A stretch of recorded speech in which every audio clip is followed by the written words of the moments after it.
Cinema Classics is sponsored by the Gateway Film Center and is produced by John DeSando and Johnny DiLoretto. Listen to shows online at wcbe.org.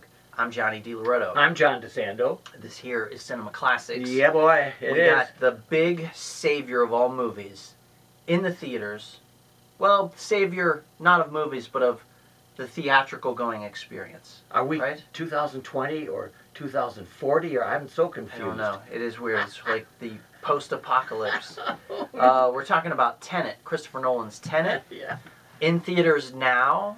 Yeah. Should you be daring enough, Oh. cavalier enough with your well-being to go? We were. Both. Yeah. We both had 70 millimeter experiences, and we had Dolby theater experiences. Yeah. The two of us had different experiences. Visually beautiful, wouldn't you say? Oh yeah, of course. I mean, this guy doesn't make. This is Christopher Nolan, Christopher Nolan, yeah. He did the Batman trilogy or whatever. Batman trilogy. Yeah. He made Inception, Interstellar. Some people consider Dunkirk to be his masterpiece. Memento, which is one of my favorites. Oh yeah. The guy is a blockbuster auteur. He didn't start out with blockbusters. He started out with these small movies like Memento and Insomnia, if you'll remember that one. Oh yes. His stateside remake of a Norwegian film. That may be my Insomnia, maybe my favorite of them all. Maybe because I can understand it better than the rest of them. It's definitely a more straightforward approach to filmmaking. One of the characters, and I think she's a scientist, says, "Don't try to understand it, just feel it." Right. So, you know, Nolan has always played with these concepts of time. You know, even with Batman Begins. Well, first of all, certainly with Memento, which tells this guy's story in 10-minute overlapping intervals, right? Because of his memory is gone. Batman Begins, he played with the linear timeline in some ways in revealing Batman's origin story. Inception, he starts to really kind of take that concept into the dream world, right? Where are we in the movie? Are we in this guy's dream? Are we in this guy's dream? And so on and so forth. That one I like very much for that. Well, that one is really great because you don't have to play with time. No. Even though he does say, in this dream world, you're like 15 minutes behind or whatever, you know, and so on. It plays out in a linear fashion.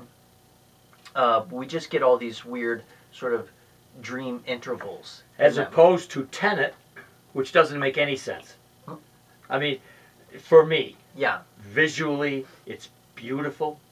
The acting is superb. I mean, right down to Rob Pattinson, who plays the sidekick Neil. Yeah. Terrific guy. John David Washington, who I think was under-directed on this. He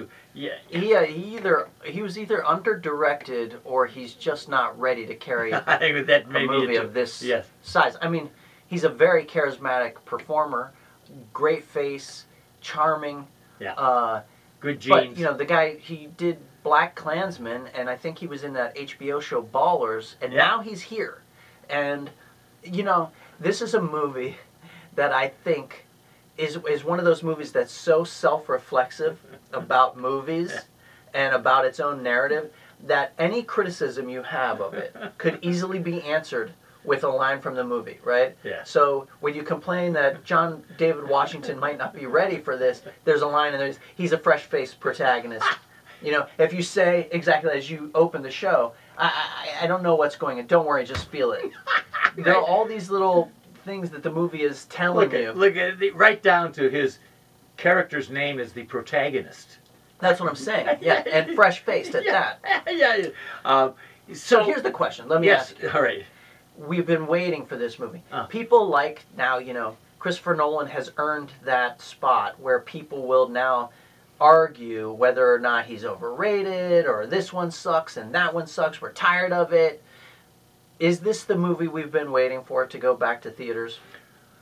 Because we have very little else other than Unhinged. It is it to bring you back. And I certainly had a great experience for it. But I don't think it's the one. I mean, they just pulled in $20 million and they were ecstatic. Yeah, I think 120 million worldwide so far. So this is not going to make them all super wealthy, but it is a good sign that people may be coming back. But I'll tell you, there were only 6 people in the theater. when I was there. Likewise. I just don't feel it. And I don't think we're all talking to each other about how great an experience it is. I'm glad that people are trickling back into theaters. We don't want a mad rush. But I do think that Christopher Nolan is the guy to bring us back to movie theaters. I think this movie, no, it's not perfect. Yes, it's loud. The sound mix is kind of garbled. But he does that, I think, deliberately. Purpose? Oh, sure. I think he does that deliberately to make us lean in a little bit closer. Make us listen. Don't just take everything you're seeing for granted. Does it all add up? Who cares? Who knows? It doesn't. It's fun parsing it out. It's a conversation starter, right? Yeah. And it's spectacle. And it's challenging. I'm sorry. Listen, would you rather have... Listen, I went back to see Bill and Ted Face the Music. Yeah, I know. And talk about a time travel movie. I wish I could go back in time and nix that decision. I had a better time with Russell Crowe's Bulk than I did with this. Not that I didn't have a good time, but I think... You're talking about that Unhinged. Yeah. I know, where he plays the road rage guy. You know, I'm just saying that there's just too much going on. My tagline in my review was that it's Nolan showing off.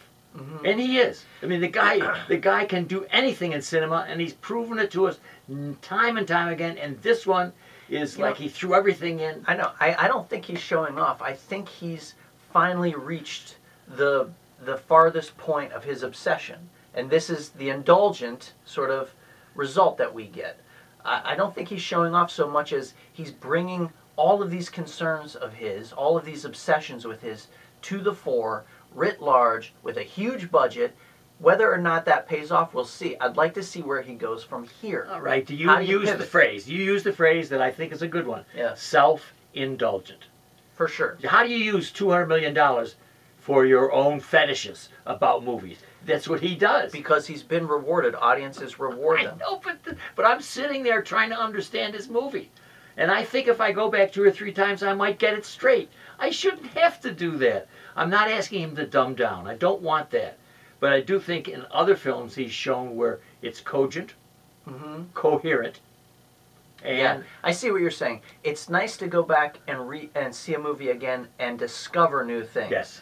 Whether or not you need to go see a movie again to figure it out is another thing. Anyway, Tenet is in theaters. It's slowly garnering audiences and certainly generating conversation. And you know, a point I like to make to friends who ask me about it is that for people who are even not as obsessive as you are about movies, but who are like me, really enjoy them and like to keep up on the historicity of it, you've got to see the newest film from one of the world's premier writer-directors. That is part of the whole of the whole fabric of going to movies and part of the joy.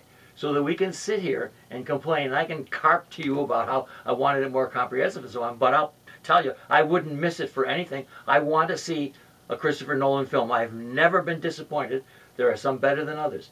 And Christopher Nolan. Okay? Agreed. All right.